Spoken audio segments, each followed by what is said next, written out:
ఏదో సామెత ఉంది కదా, మనిషిని కుక్క కరిస్తే వార్త కాదు, కుక్కని మనిషి కరిస్తే వార్త అని.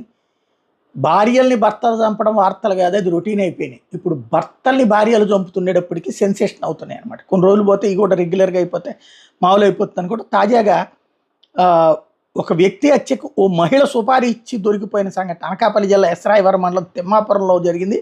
వీటితో కలిసి నలుగురికి మహిళ సుపారీ ఇచ్చింది. సుపారీ బృందం మరో వ్యక్తి మీద దాడి చేయడంతో ఈ భాగవతం బయటపడింది.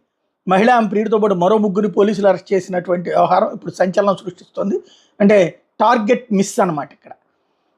మేడిశెట్టి నూకేశ్వరికి తునికి చెందిన వ్యక్తితో గతంలోనే పెళ్ళయింది. 3 ఏళ్ల క్రితం భర్తతో విడిపోయింది. అయినా తరచూ వాళ్ళిద్దరి మధ్య గొడవలు జరుగుతున్నాయి. దీంతో న్యాయం చేయాలని పోలీసులకు కంప్లైంట్ చేసింది భర్త మీద. ఈ క్రమంలో నూకేశ్వరికి ఓ ఛానల్లో పనిచేసి విలేకరు పోలీసుల ద్వారా సమస్య పరిష్కరిస్తానని నమ్మించి ఆమె దగ్గర ఉన్న 1,00,000 నగదు 6.5 తులాల బంగారం తీసుకున్నాడు. తర్వాత విలేకరుతో నూకేశ్వరికి గొడవ జరిగింది. బంగారం నగదు వెనక్కి ఇమ్మని చెప్పి అడిగితే ఆయన ఇవ్వకపోవడంతో అతని మీద పోలీసులు ఫిర్యాదు చేసింది. దీంతో పాటు నూకేశ్వరికి పైడిరాజు అనే వ్యక్తితో వివాహేతర సంబంధం అని అతని భార్యకి విలేకరు చెప్పాడు. దీంతో 2 కుటుంబాల మధ్య గొడవ జరిగింది. ఈ గొడవలకు కారణమైన విలేకరిని హత్య చేయించాలని నూకేశ్వరి, పైడిరాజు పన్నాగం పన్నారు.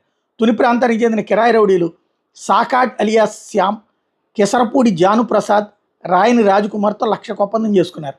ఈ నెల 11 ముగ్గురు కిరాయి రౌడీలకు విలేకరి ఇంటిని నూకేశ్వరి, పైడిరాజు చూపించారు. రౌడీలు అదే రోజు రాత్రి మద్యం సేవించి విలేకరి ఇంటి పక్కన ఉన్న నాగేశ్వర అనే వ్యక్తి మీద రాడుతో దాడి చేశారు. ఈ ఘటనలో నాగేశ్వరకు తీవ్ర గాయాలయ్యాయి. వెంటనే నిందితులు అక్కడి నుంచి పారిపోయారు. పని పూర్తి చేసామని డబ్బులు ఇవ్వాలని నూకేశ్వరం రౌడీలు కోరారు. తాము చెప్పిన వ్యక్తిని కాకుండా మరో వ్యక్తి మీద దాడి చేశారని, డబ్బులు ఇవ్వమని ఆమె చెప్పారు.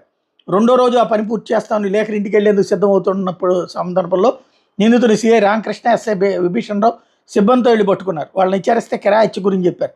దీంతో నూకేశ్వరి, పైడిరాజుతో పాటు కిరాయి రౌడీలను కూడా అరెస్ట్ చేసి రిమాండ్కి తరలిస్తున్న డీఎస్పీ ప్రకటించారు.